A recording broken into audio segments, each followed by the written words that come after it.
Hunt around and you'll come across an incredible guide to Scottish geography. One which Keith Burns stumbled across completely by accident when he was visiting the hotel in 1996. I walked into this clearing and saw this pit full of undergrowth. It was a jungle. And looking down into the undergrowth, I thought I saw a shape that looked like the Mull of Galloway, because the Mull of Galloway is a very characteristic shape. And I thought, no, I'm imagining things. This is silly. But if that's the Mull of Galloway, there should be an island where the Isle of Arran is. And I walked in the direction of where Arran would be, and I found the Isle of Arran. 10 minutes later, having walked over Ben Nevis and the North West Highlands, I was at Cape Wrath, absolutely astonished to have realised that this was a three-dimensional topographic model of the whole of Scotland. I was absolutely stunned. What Keith had stumbled upon was this: the largest three-dimensional map in the world.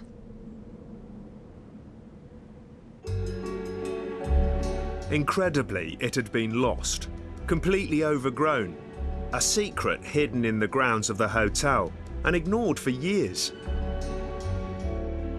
It had been commissioned by this man, Jan Tomaszek, the hotel's owner in the 1970s. Originally from Poland, Jan was stationed in Scotland and fought in Normandy during World War II. He never went home. Confronted with queries about Scottish geography from his hotel guests, Jan built this enormous map in the grounds. Sadly, he was forced to sell the hotel before it was completed, and the project was abandoned, condemned to disappear in the undergrowth for years. Since rediscovering it, Keith has raised funds and an army of volunteers to complete Jan Tomaszek's vision. Having been overgrown, there's still work to do, but the map is already a testament to its Polish creator's amazing vision. That's thanks to its original design, scaled down to the millimetre by architectural students. For a 1 in 10,000 scale 3D map, the accuracy I find quite amazing. Keith's team hope the map will become a tourist attraction in its own right, one which celebrates the secret links between Scotland and Poland.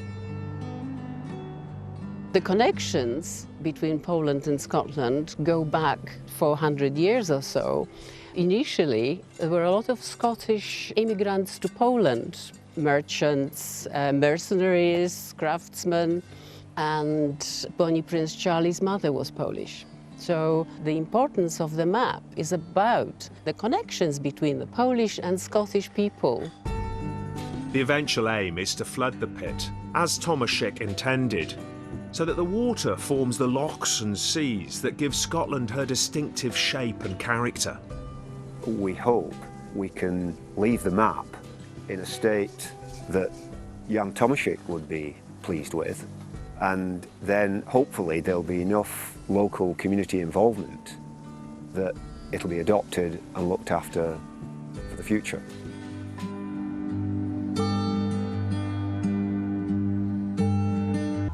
Well, I've read about it, I've viewed it on the internet, but when you actually see it, it's staggering.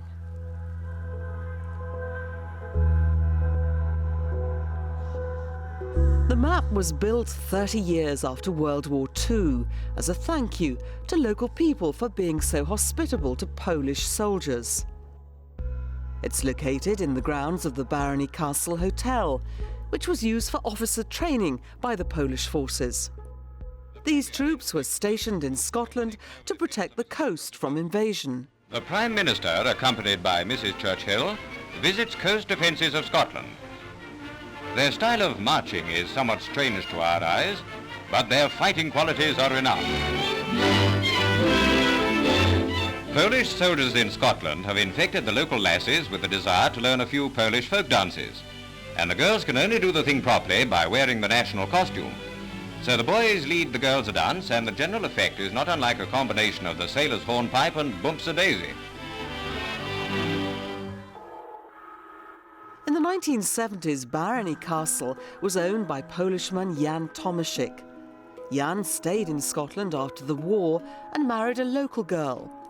He described the map as a gift to the Scottish people for the friendship they showed.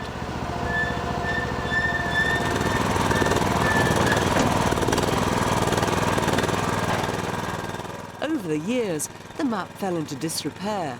But 7 years ago, a group of volunteers calling themselves Mapa Scotland set about its restoration. If you look over in that bottom corner there, this was all covered in weeds. What were you thinking when you actually dawned that it was this vast map? I just couldn't understand why anybody would want to build a map like this. This is a true soldier's map. Relief models like this were vital to the planning of military campaigns during World War II. The map even has a water system that fills the rivers, lochs and seas around Scotland. This really must have brought the two countries together, Scotland and Poland. Oh, it definitely has. It's meant a great deal. Initially, our interest was purely in the map and restoring the map. And then, as you can see from this board in front of us, when we realised the significance it had and represent the bond between Scotland and Poland. So you feel a real affinity to the people of Poland through this map? Absolutely, yeah. How are you and your team going to feel when you see this, the water's in, it's just about finished, you've got this fantastic map of Scotland? Oh, it would be absolutely tremendous. We'll just feel so proud of having been involved in it and kicking it off, because this map is going to be here for a long, long time.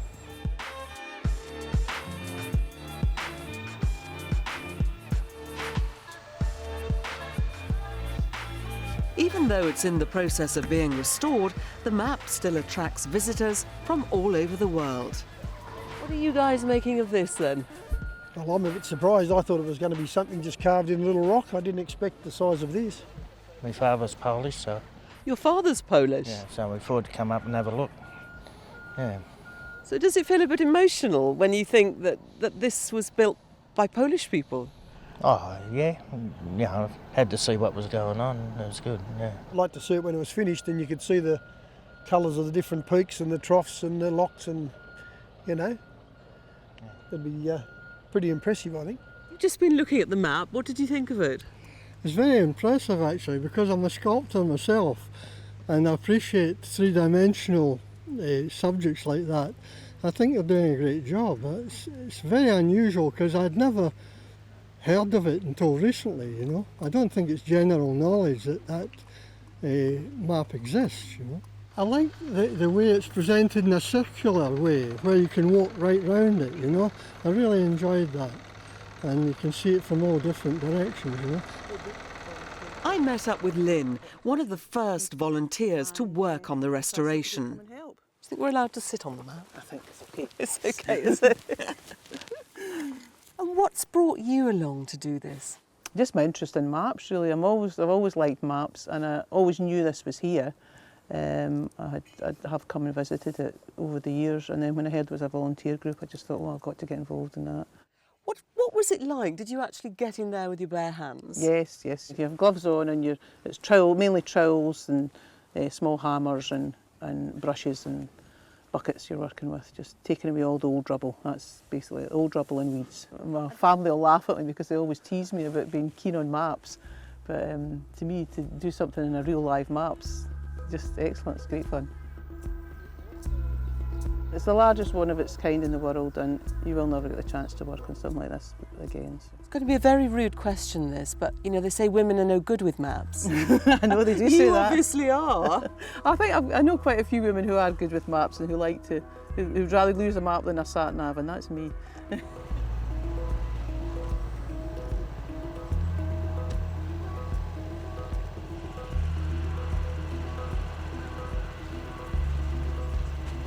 The restoration is now in its final stages, and specialist contractors have been brought in. It's a dirty and dusty job. Today, they're putting down sealant that will stop the water from draining away. Put in the water supply, and these pop-ups every so often, and they come down the mountains, fill up the rivers and the glens and back into the sea. So where we're actually standing here, we're standing in the middle of the sea, aren't we? That's right, yeah. David, what sort of project has this been for you? Well, it's certainly been different. It's been enjoyable doing this type of work. It's different from what we usually do. What would you usually do then? Well, forestry roads, just anything, putting in drains. This is something to tell your grandchildren, isn't it? That you worked on the map of Scotland.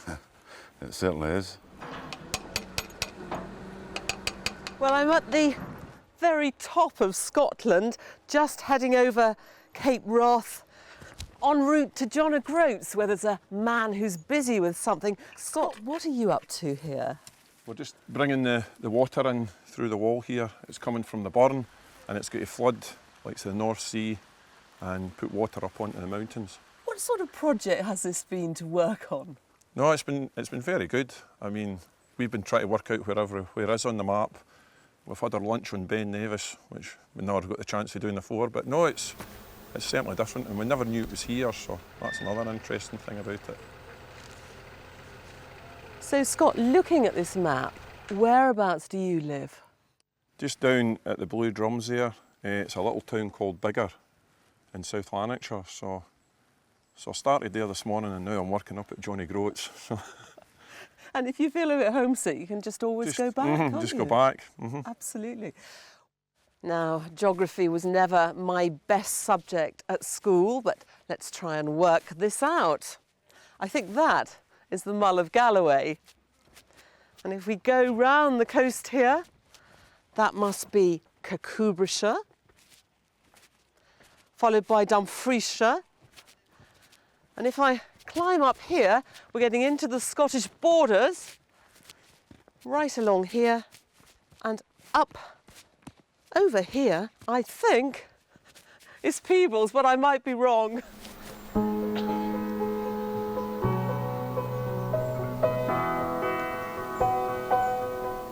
It used to be said that you could see the whole of Scotland from one of the hotel windows. With the restoration of the map, staff are hoping it'll become a big attraction. It's of great public interest. We have people coming from all over our country and actually the world as well coming to see it. There's a great interest in something that has been forgotten being found and taken back to its former glory. The map of Scotland is really putting this hotel on the map, isn't it? It was an unknown until about 5 to 10 years ago when it was discovered. So it's certainly bringing a lot of people to the area that we have never been before and didn't know anything about the Scottish borders. I think there's a lot of anticipation. People really want to come when it is completely finished. It'll look absolutely fantastic.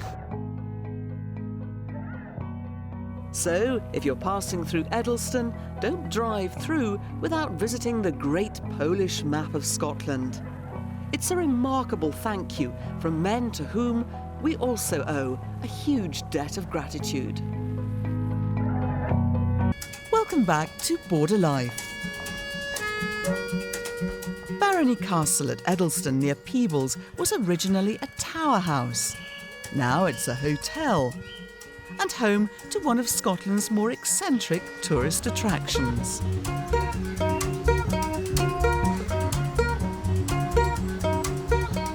The Great Polish Map of Scotland is just that. Hundreds of tons of concrete surrounded by 250,000 litres of water.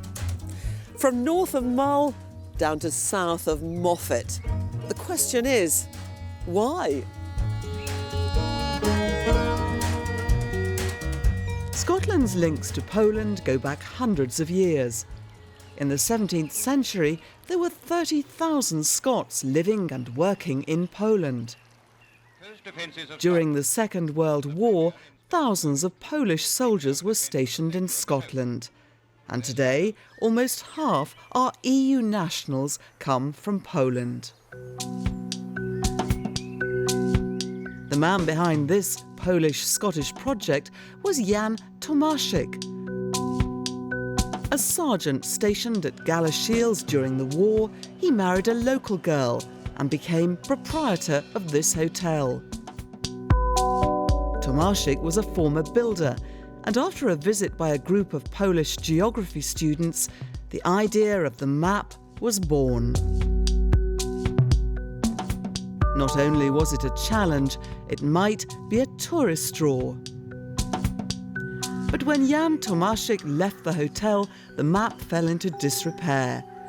It was literally rotting, until a decade ago, when a group of enthusiasts decided to act. We all had a kind of mountaineering background, and when we discovered this map, our particular personal interest was the effort that must have gone into creating a three-dimensional model of all the Scottish mountains, and that if a bunch of young students had come over from Poland in the 1970s when there were big political troubles in Poland and put all the creative effort into producing something like this, then it had to be repaired.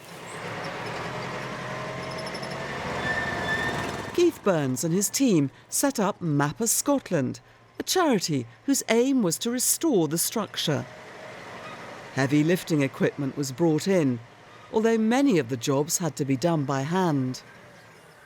That's all been volunteer labour, and it's been very hard work, most of it hard physical work. A lot of the work we've done you can't see anymore. It's hundreds of metres of underground water supply pipe work, tons of new concrete to reinforce the foundations. You could only see a tenth of the work that's been done. There were times when we wondered whether we were ever going to finish it off. But finish they did. And now, 10 years on, Keith and the team are preparing for an official opening, one that's attracted the top brass from both countries. This map is, on the one hand, very important for Polish and Scottish past, but on the other hand, is very important for the future, because our Scottish friends renewed that, restored this huge Polish great map of Scotland. So I'm very happy to be here. Do you think many Polish people will come and see it? No, that's our task, our common task, to invite Poles to visit this place and to visit Scotland and to find many Polish-Scottish common things. It is a real testimony, I think, to the dedication of the local team, but also an understanding of the importance of this map and the importance of Scotland and Poland relations. Whereabouts are you from on this map? Last time I came, they made sure I knew where Linlithgow was, so you can recognise it because it's down there. You can see it's in relation to the Pentland Hills is the best way to identify it. But if you haven't been here, do come down. It's a great place to come and visit, not far from Edinburgh, and there's a viewing platform and you too can find your place on this map of Scotland.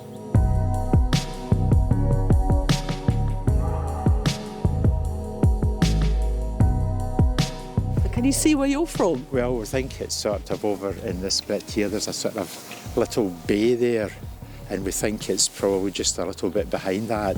I'm from near Cumbernauld. I'm from Muirhead, which is probably round about here in the middle. And on the big map here? Let's have a look. That's the bit coming in, so I'm probably just right in the middle where it comes in, the water bit. You have the Scottish flag and the Polish flag here. Yes, you are Scottish? I'm Scottish and Christina, my wife, is Polish. And that's why you're here today? That's why I'm here today. The map is unbelievable. The thought it's gone into it and the work then it's gone into it subsequently, it's absolutely, you have to see it really. You can't believe it until you see it really.